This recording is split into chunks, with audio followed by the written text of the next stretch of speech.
fader loop mangin the exit fader loop hem mang hianin kum mixer chiang kong lo hu kan kap thado na ni number 4 hi cheda kan da ani a chu tu na hian kan han kap chin do na ni line number 4 hi bal khop me khu chung po khu đây phong hiền tu là kan repair do na ni kan kapa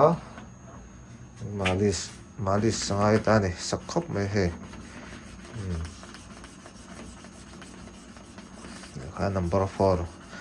ma pulpit kan man kha seda in kan da am je helai bor chiang kon owang he ni a hemi a fader a thir le khu lai plastic in nok na lai hungai bor bel ho hu ang vel chiang kon owang kha ni a na kan te sang tha ta nge ta lo hello ta vek mai he hello rồi te kan ar chawanga hello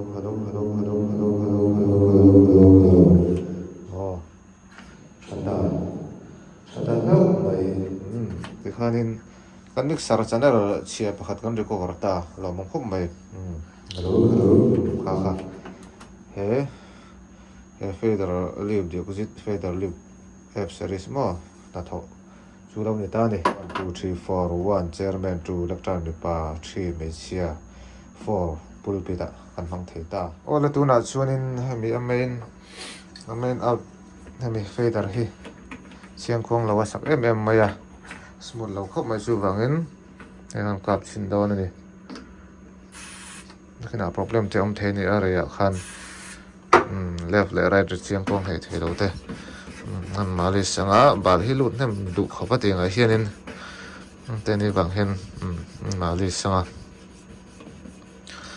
ti chuan atira chana la sak tu do na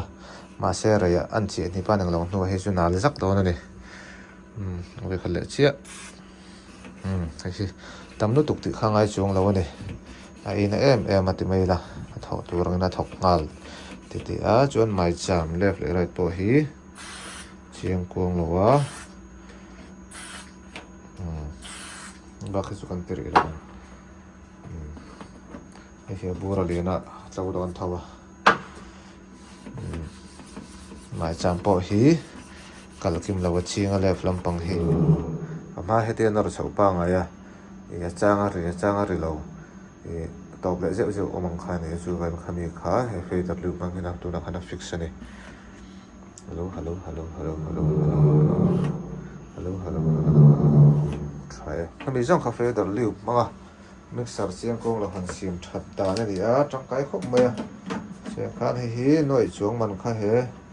cheng sang le man a tau chu tau viu ne he po hi ati ma kan hanin repair the ni kha chunin